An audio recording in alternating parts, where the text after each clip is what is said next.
विकास के मुद्दे पर सामने वाला ठहर नहीं पाएगा फिर तो उन्हें एक वोट नहीं मिलना चाहिए। अगर विकास की बात करेंगे और हम कहते हैं कि आदरणीय जो कांग्रेस पार्टी के जो नेता होंगे, आदरणीय जो प्रत्याशी होंगे और झारखंड मुक्ति मोर्चा राजद तीनों मिलकर रामगढ़ के लिए कोई विकास का अगर मानक तैयार किए हैं तो मंच पे खड़ा होकर खाली बोल दे और उस आंकड़े पर वोट ले ले तो फिर हम मान जाएंगे कि वो विकास पर बात करें। लेकिन वो किस पे बात करेंगे?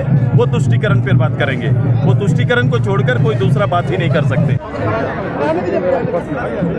उस दिन कहाँ चले गए थे? हम निकले तो चले गए। चलो सर, इस बार आपने साफ तौर पर जनता ने कहा है, कहीं ना कहीं कहा है कि 1.5 लाख पार का नारा दिया है इस बार आप लोगों ने।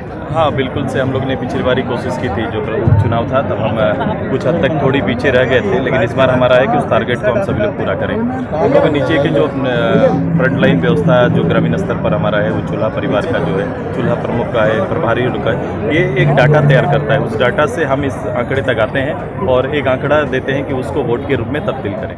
सर, क्या कुछ और रणनीति रहेगी रामगढ़ को लेकर के, क्योंकि पूरी तरीके से रामगढ़ जो है वो विकास के मुद्दे पर है। विकास के मुद्दे पर सामने वाला ठहर नहीं पाएगा फिर तो उन्हें एक वोट नहीं मिलना चाहिए। अगर विकास की बात करेंगे और हम कहते हैं कि आदरणीय जो कांग्रेस पार्टी के जो नेता होंगे, आदरणीय जो प्रत्याशी होंगे और झारखंड मुक्ति मोर्चा राजद तीनों मिलकर रामगढ़ के लिए कोई विकास का अगर मानक तैयार किए हैं तो मंच पे खड़ा होकर खाली बोल दे और उस आंकड़े पर वोट ले ले तो फिर हम मान जाएंगे कि वो विकास पर बात करें। लेकिन वो किस पे बात करेंगे?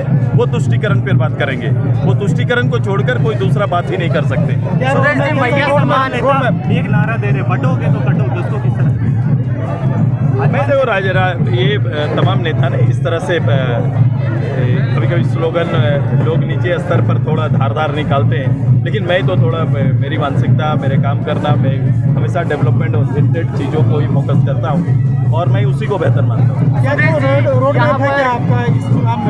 हाँ बिल्कुल, रोड मैप हमारा होगा। हमारा मैनिफेस्टो जब आएगा आज आपको मोराबादी से झलक मिलेगी। मोराबादी में 3 दिन का मंथन जो हम लोग ने महाधिवेशन पर किया था, जो देश और देश से बाहर के लोगों को राज्य के बारे में उनका जो चिंतन है उसकी घोषणाएं वहाँ पर मिलेंगी। और हम मात्र घोषणा नहीं करेंगे, हम बजट भी बात करेंगे कि जो नेता या राजनीति जो घोषणा करते हैं, जो लोग देने की बात करते हैं, जैसे मैया योजना अभी चल रही है, मैया योजना पर गवर्नमेंट निकल पड़ी है, लेकिन देखो मैया योजना का बजट सरकार ने उस वित्तीय वर्ष में रखा ही नहीं था।